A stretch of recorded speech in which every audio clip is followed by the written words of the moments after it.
Welcome to the rebellion, Wade.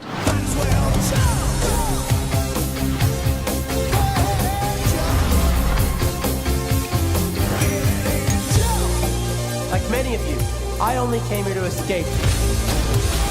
But I found something much bigger than just myself. Are you willing to fight? Help us save the OASIS.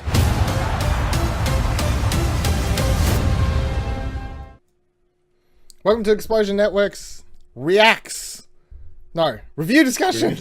It could be a reacts because technically I only got out of the cinema like a hot two seconds ago, really. So it's the reacts, then the review discussion of Ready Player One.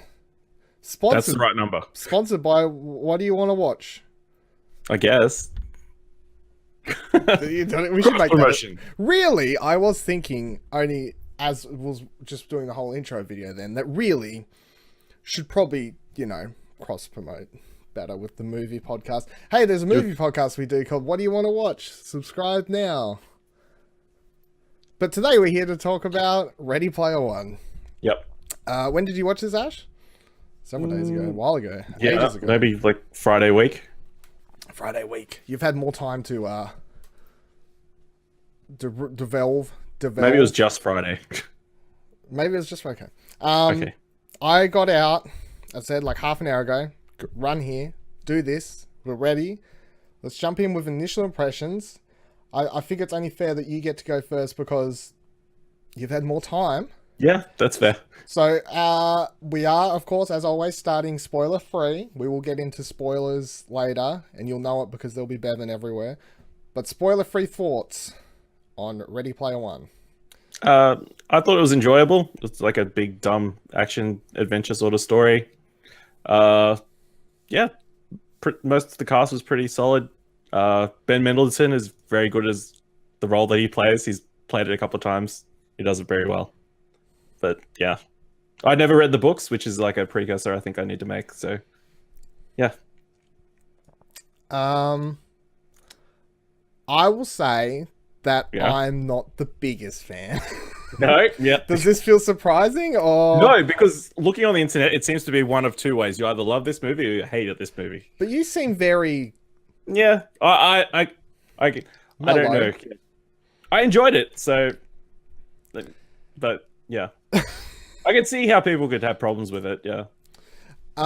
My biggest problems come from taking away the book thing. I've read the book, yes. I do have some issues with changes and stuff that they make. I don't even think you need to get into spoilers to talk about my biggest one. My biggest problem that they changed from the book to the movie is in the book they put on the VR headsets, goggles and stuff like that, and it's basically everyone goes to school in VR world. So that the world's ruined, the world's over. Whatever. They go into all that sort of stuff for whatever reason. Like, they kind of brush over it in this movie. They're like, the fight for bandwidth, war, whatever, all this jibber jabber. And then they get into the movie. In that kind of stuff happened.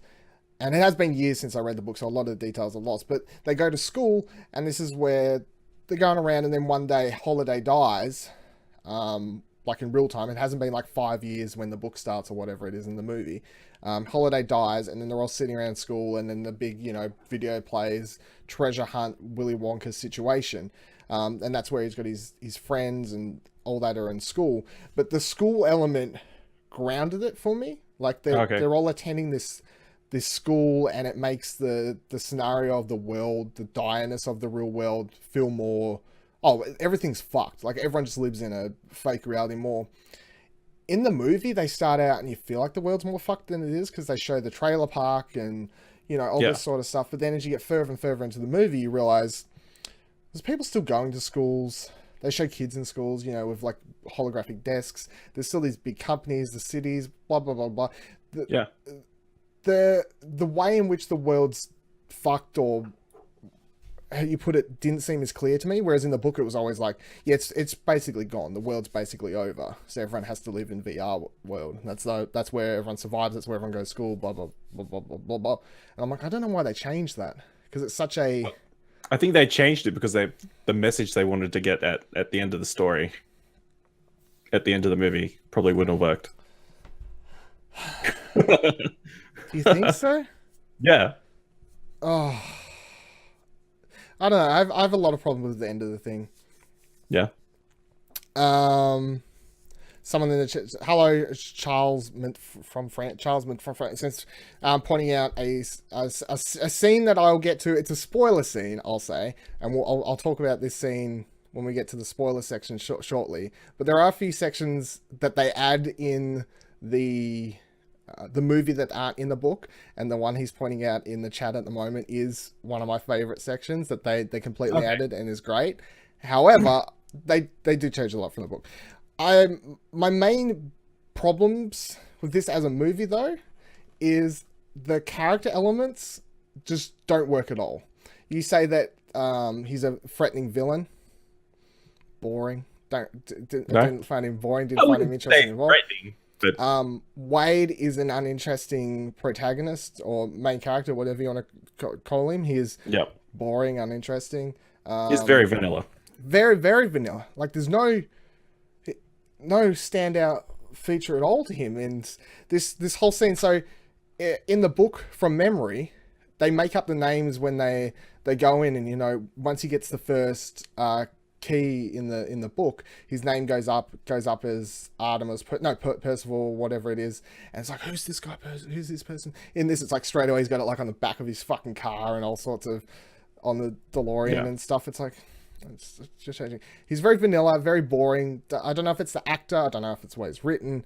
Just there was no standout features to him at all. And what makes it worse is, of course, most of the time you're getting to know the character, it's through the CGI, the version of him, where Avatar. And then when it cuts back to the normal version, I was like, my brain kept like going, oh yeah, it's the same person. I keep sorry, I keep forgetting. And then you have Artemis, whose real name is slipping me. Who, she's fine. The actress or the just the character, like her real name in the movie, I can't remember the person's name. Samantha. Yeah, I think it was Samantha. She's fine, I guess. Like, she has a lot of charm and charisma, I suppose, as a character, and that actress did in her role, both when she was the CGI version and then also as the real life version. But their forced romance, I didn't buy at all. Like, the moment when they started just falling, like they started going for it, whatever, I was just like, this is bullshit. I believed it from him. You know how you can buy it from him, but not so much the other way. Not so much the other way at all, because she starts out so much of I'm a solo rider, like on a mission to save the world, girl or whatever, and then as it dwells on, it's like Samantha Cook, thank you. Her character kind of goes to shit, to be honest. About halfway, there's a halfway point in the movie where I felt like they made a decision. They take her away from the main group, and I felt like, why? Well, I know it's to get her to a certain point later in the movie, so she's behind a screen without spoiling it. They put her in a certain position to do something in the story, but it just took her out of the group dilemma. I don't know. I just felt it was really, really odd point decision for her. The other people, like his best friend. Yeah. So fine. I can't remember the actress's name that plays that character or whatever. Spoilers. Is it though? I don't know.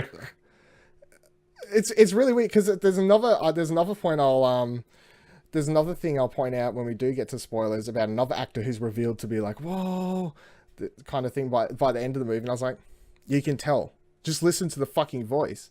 You can tell it's a voice actor. Talking about voice actors, TJ Miller plays one of the bad guys in this. Yeah. You never see him outside of the CGI thing.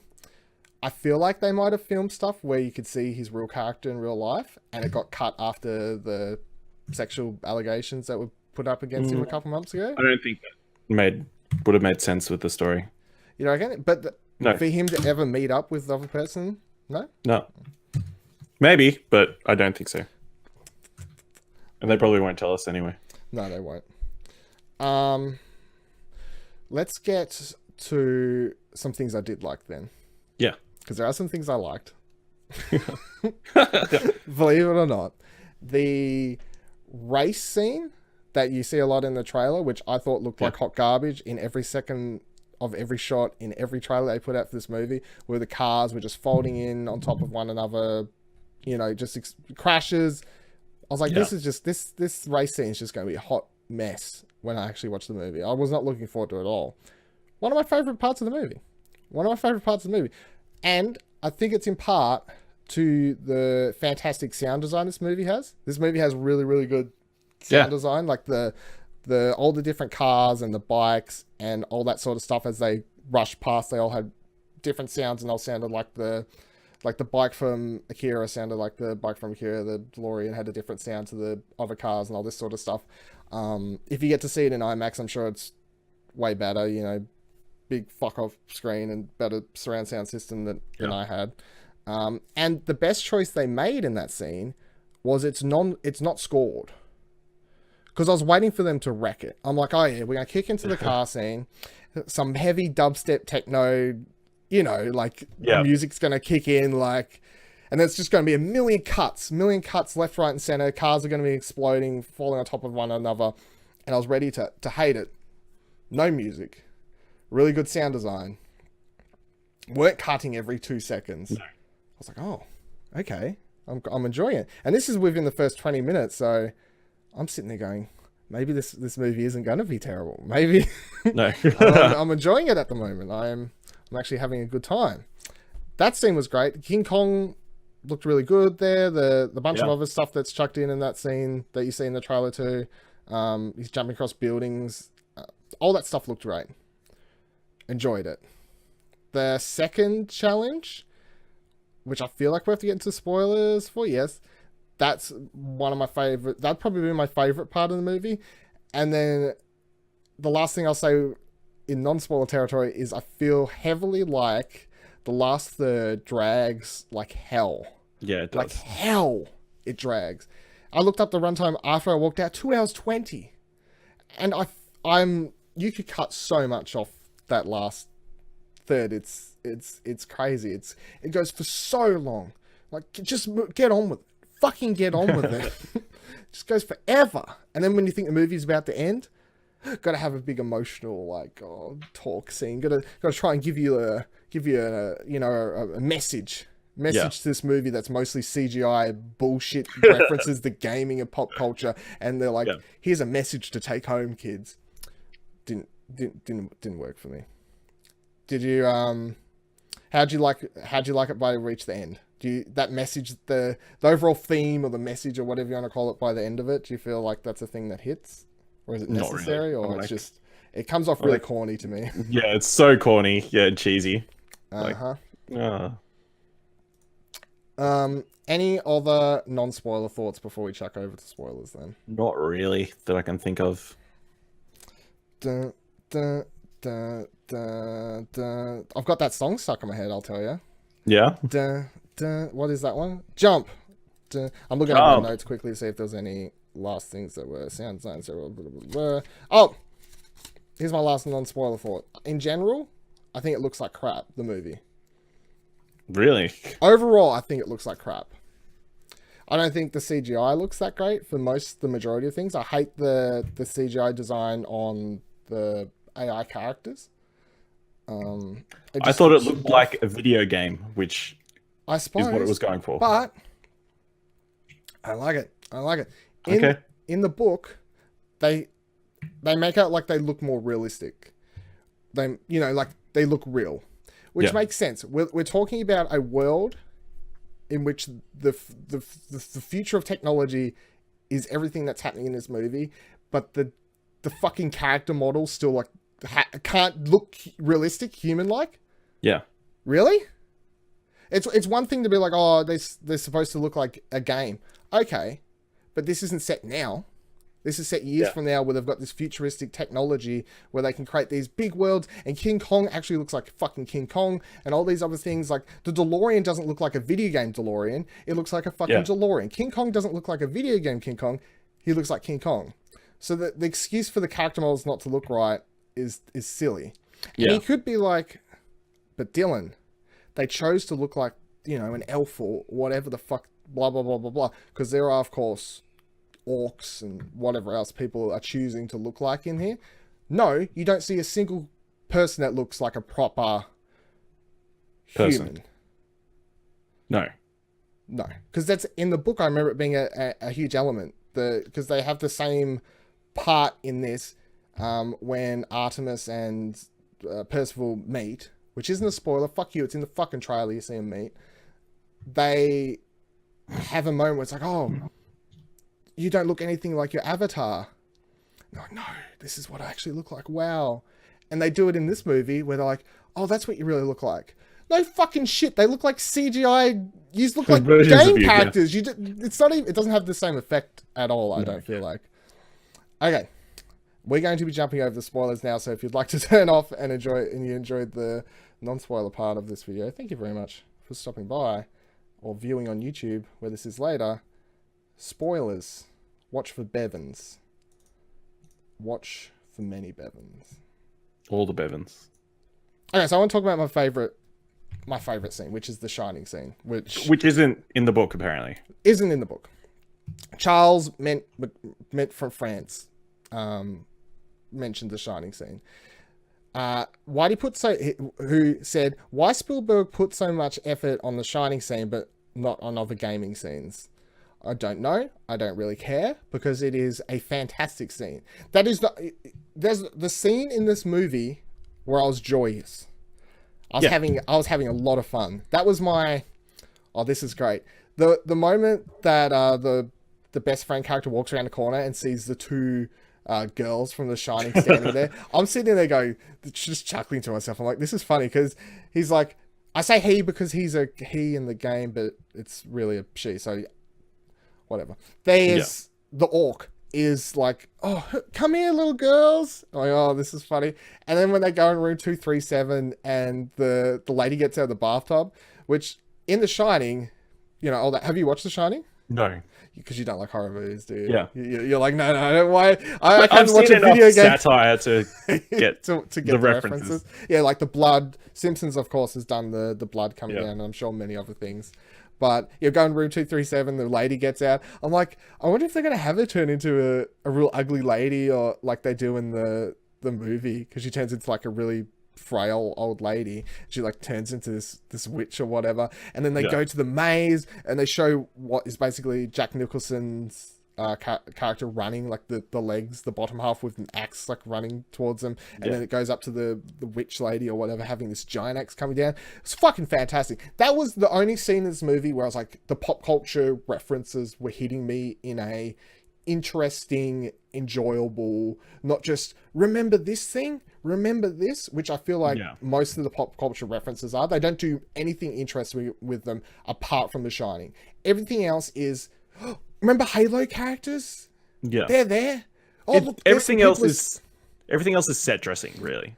Yeah. They don't use it. They don't use it well. The Shining scene is the only scene where it is built into the plot. It does some really interesting stuff visually and interesting within the story with the references. And it's the only scene where it's like, yes, you have a good reason to be using this within the context of this movie.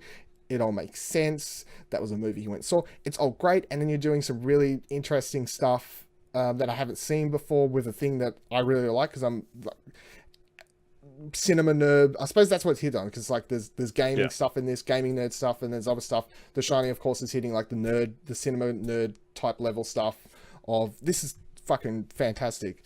Michael says in the chat, do you think that the mixtures of 80 references with modern references was good? No. I don't know. It makes sense, I guess, within the context this is set in 2046 that there would be current references or people would want to wear current avatars and that sort of stuff. But it wasn't like it wasn't delved into at all. So it doesn't really, it was all background stuff, honestly. So it didn't really faze me at all. I can see some people were like so upset for some reason that they were just chucking everything at the screen, really. But in that last fight, it does feel like Yeah, they're just chucking every property that they had available onto that. It literally cuts across the camera several times on this huge battlefield with everyone running. It's like, fucking Halo characters, Ninja Turtles, fucking, I'm pretty sure there's an AT-AT or an AT-AT walking there. Fucking, here comes, turns into a Mecha Godzilla or whatever the fuck it was. Yeah. Here comes Voltron or whoever that Gundam was. and Gundam, Tracer whatever. and Just overload. But none of them, that's what I'm saying, none of them are like The Shining where they're cool, they're built into the story. Nothing like that. And this, I feel like I can say this just looking at it on a film level, that this is an overuse of just chucking shit at the screen, which I complain about a lot. And if you've ever heard me talk about Infinity War, you know I'm not really looking forward to Infinity War because I feel like it's just going to be the same. Whole bunch of action figures thrown at the screen like, yeah, fucking fight.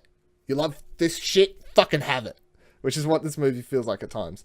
In the book, though, and I hate when people do the whole in the book for general sake. But if you can back it up with reason, and it's hard when you've read a book and you want, it is hard, and I don't expect people to separate. Like, if you have read the book that a movie's based on, and you then watch the movie, you have every right to say, to compare it, because you can't switch that part off in your brain. You can't ask someone to switch off thinking about the book. In the book, so it's just a virtual reality world. Everyone just goes to school, whatever else. And it's just a virtual reality world. Everyone's not running around fucking buying up all these pop culture and video game references and whatever else, or dressing up, getting avatars to turn into Donatello and all that sort of stuff. But when the Easter egg, the Willy Wonka-esque part of the plot kicks in when Holiday dies and he starts this hunt for his fortune and whatever else, that's when all the references come in, because then everyone goes to study Holiday and they all have to learn about all the stuff he loved growing up, which is all 80s references to movies and video games and all that pop culture stuff. That's why the book is solely 80s stuff, because it is tied into the plot where it's like, this is all the stuff he loved as a kid and they have to learn about this. And then when they go do the challenges, that's where the characters and this whatever else pops up. They have to play the Atari or whatever at some stage, I think, in the book as well. What's but the that all second makes challenge sense. in the book? The second challenge, yeah, but it's it's not the same as in this one. It's a bit more convoluted from memory, I think. But that all makes sense in the plot, and it's all just tied straight down the arrow as it's all just 80s references to stuff, because it makes sense to Holiday as a character and why they're all showing up, because you all implemented them. In this one, it's really odd that they still keep it to being everyone has to go learn all these 80s pop culture references, but at the same time, the world is just full of, it's like, oh, here's fucking Tracer in the first 5 minutes. Overwatch fucking cool these days, isn't it, guys? Look, there's Tracer. She just zipped through that portal, blah, blah, blah, blah. Guaranteed. And if that's going to kick someone's socks off to see that stuff on screen, which I'm sure it does, maybe if I was a lot younger, you know, maybe it would just enjoy me to see one of my favorite current video game characters referenced on screen or seen on screen. But I'm not that easily impressed. There's a scene where they sit down, like Harley Quinn's there, you know, sitting around the table with the bad guy. Maybe years ago that would have been really cool to me, but I've seen Harley Quinn. Yeah, you know? Like Harley Quinn's just in movies these days, which brings up my main talking point for why I don't think this movie is as effective as it would have been, say, 10 years ago. If 10 years ago they made this movie, you would have been seeing a lot of the stuff that you're seeing in this for the first time. So you would have been seeing, there's Harley Quinn, oh my god, there's Batman, all this, you know, like all these video game references, all these comic book characters that we haven't really seen, you would have been seeing them for the first time. But instead, we live in a world where we've got the Suicide Squad movie. They're supposed to be making a Akira movie in the next couple of years or whatever. All these overloaded comic book movies. Lara Croft came out a couple of weeks ago, so I don't feel like the joy of just seeing these characters on screen carries as much weight and enjoyment in a world in which we just see them. They just exist. We get to see them. How do you feel about that? Yeah, that's fair. I enjoyed the plot enough to not really care about the side stuff. So that didn't take me out of the film as much as maybe it feels like it did for you, and for some other people as well. Do you feel like the general plot is good though? Because it's very paint by numbers, start to finish. I feel like just looking at it as a movie, it's probably pretty basic, but it's I enjoyed very this. I enjoyed the like the second challenge. That was pretty. I enjoyed the mystery of everything. So, and trying to figure out how it all connected. I find it interesting that it seems like they changed the motivation of the Wade character. Like, apparently from the books, he's like an 80s nerd. Like, he just knew that sort of stuff. Mhm. Where in the movie now, it's like his sole motivation is trying to make money out of this, which kind of devours you as a character. That's the only reason he knows any of this stuff. Yeah, I feel like in the book, Ernest Cline was basically just writing a cool version of himself. Yeah. As the main character. So you've got this young kid who, for whatever reason, it's not unrealistic. You know, there's people these days that I'm sure for some reason are obsessed with they love the 60s for some reason. Yeah, something like that. So it's not ridiculous. But yeah, he's loves that era, and he reads about it, and he loves playing those video games and whatever else. And then when the competition kicks off, he still has to read up about Holiday and then look up other games and stuff like that. But he does have that edge from the get-go, and that's why he gets to known better, I guess. Yeah.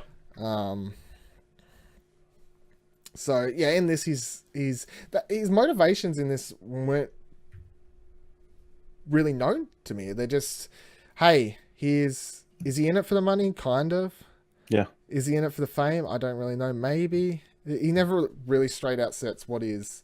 Even when he's having that conversation with Ben Mendelsohn, yeah, it's like, oh, what are you going to do? Blah, blah, blah. He's never like, I'm going to use all the money to change the world and make it a better place. He could have won it and just taken all the money and fucked off in a corner and never done anything if he didn't meet Artemis and all that to help make him a better person, a better character.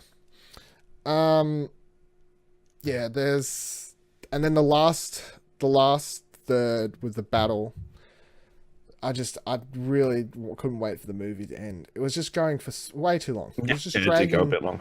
It was dragging way too long, and then they once they get into the van and he's still in there and he's doing this whole dramatic thing, especially, and then he meets Holiday's hologram when he gets the final key, and they do like this 10-minute conversation that's supposed to be very emotional and hit you over the head with a point about life, and especially when it has that end line about we've made Tuesdays and Thursdays where you can't play video games, kids. Yeah. Like, go outside because you shouldn't. I was just like, really? See, that wouldn't have worked in a desolate wasteland.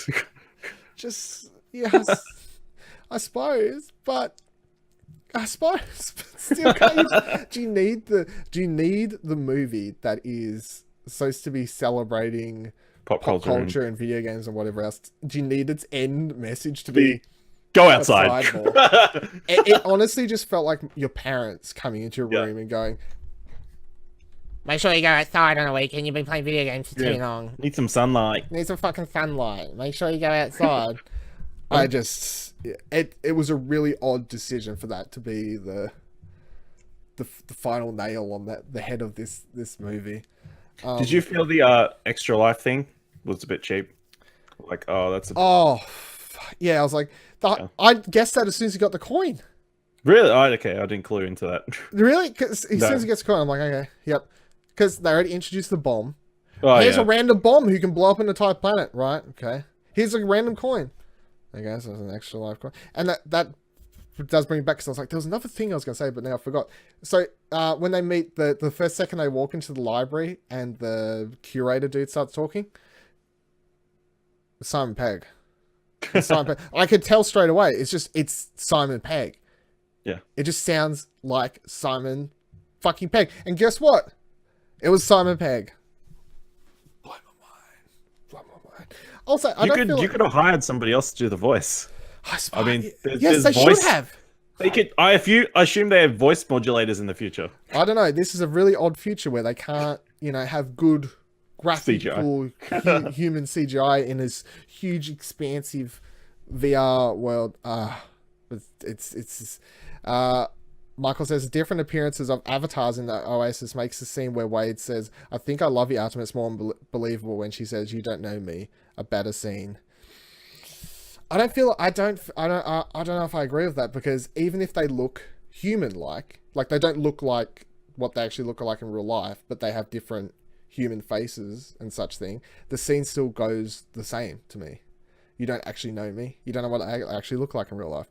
In the book, from memory, because as I said, it has been a couple of years, she is, she's an attractive avatar, as they like play out here, which I did find an odd scene where he's like, Artemis is so hot. Artemis is hot, and maybe that's why I like her. She's great. She's attractive, and then they meet in real life, and I think the big twist is that she's a girl because her avatar was a boy, and then B, she's a fatter girl, I believe was the thing. So it's like, oh, she's a girl, and she's not as attractive as it was something really odd like that. It was some really odd character gender switch stuff going on. I don't know. Look it up. It was really odd, but they changed it because they took that twist and made it to the best friend character. Yeah.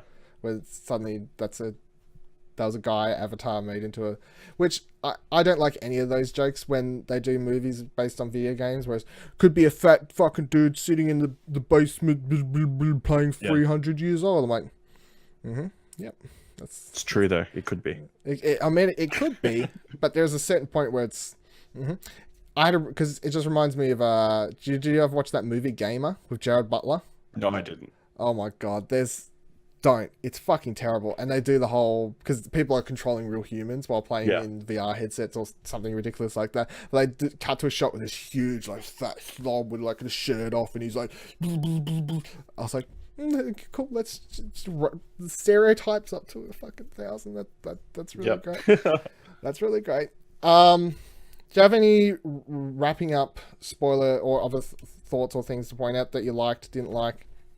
I like the idea of the corporation wanting to seize control of the Oasis. It's like it'd be like someone trying to take up, well, probably not the greatest metaphor at the moment, but trying to seize Facebook to like make it their own and put all the ads and stuff in it. No one wants Facebook at the moment. Yeah, no. I enjoy that. I think Ben Mendelsohn was a good slimy villain. I enjoyed it. You do seem a fan of his. Yeah. He's fine. Yeah. I think he's fine, but he doesn't have the motivation or the character backup to make him as good as, say, he was in Rogue One, for example. Yeah. Or even in Dark Knight Returns. Rises. She was in Rises. Sorry. That always happens. Michael says in the chat, I haven't seen the Iron Giant, but did you guys get upset that it was wrong for the character to be fighting? Have you seen this? No, because it wasn't a character. It wasn't the character. Yeah. I remember seeing robot. Yeah. I remember seeing people point that out in the trailers. But the Iron Giant's all about fighting. Which it does become a dilemma, because it is really weird to see. It's like, did you have to use the Iron Giant when the Iron Giant movie is literally about him not trying to fight? So it is an odd choice. However, it's not actually the Iron Giant. It's someone in the costume, like wearing it as an avatar. So it slides by. I did find it a weird choice to pick an icon that's about of all the robots. Of all the robots, yeah. It's like, I'm pretty sure you could see a Optimus Prime truck near the start of the movie at some point. I saw a truck. It was red and blue or whatever the colors are, and I'm pretty sure that's Transformers reference there. Yeah. Couldn't you have Optimus Prime, Bumblebee, Voltron, as I said, because it wasn't actually Voltron before, it was whatever you said, the other Gundam. one. Gundam. Yeah, there's many robots to pick from. There's animes, become. You Vegeta. could have made one up. They could have just become Vegeta. That's basically the Iron Giant. No. Michael said, when they said selling of ads, I thought of EA. That was a really odd scene. I forgot about that. That was really yeah, we're just going to cover everyone's. We can, because the way he says the line is, we can use 80% of their view space in before you can see whatever else. Really, really, really odd. All right, wrap this up. Do you want to give it some sort of score? I personally don't know if I'm quite ready to give it a score because I haven't had time. I would give it a 7. A 7. 7. I can spoil something for you, Ash. Yeah. If I find the time to write a written review in the next 2 days or whatever for this, it will be below a 7. I'm not surprised. Do you wanna Based on put this conversation. in wrapping up, I will say I didn't hate it. There was a lot of elements I liked. There was a couple scenes I really enjoyed. The car race scene, really enjoyed. The sound design's great. When it comes out on Blu-ray, 4K, I probably won't pick it up day one unless it has a really hot looking steelbook, at which point I'm just a sucker and I just give in at that point because you get me. Sorry. But I would... Spielberg, you heard it here first. Because I don't hate it. I don't hate the movie. I didn't hate it as much as I thought I would. If you go back and watch any of our reacts to the trailers, I've been a hater of this movie since day one, admittedly. I didn't hate it as much as I thought I was going to. I think it's meh, which doesn't... It's like not bad. Didn't love it. It's just meh. The scenes I enjoyed, I'd be happy to put on my TV with my fucking headphones and really just enjoy those scenes for what they are. But overall, as a start to finish movie, I'm probably maybe will watch it when it comes out on home video once, but it's not the kind of movie I'm going to chuck on because it has so many scenes I didn't like, so many weird choices, and it just really drags like hot garbage through the last, as I said, the last third there. I was not a fan. So yeah, my score, I'm not going to chuck a number on it. If you're watching here live or you're watching on YouTube, I'm going to try and put up a written review if you want to know what my score is. It'll be attached to that at explosionnetwork.com. But at the moment, I'm going to give it a solid meh out of 10. Translate that into numbers.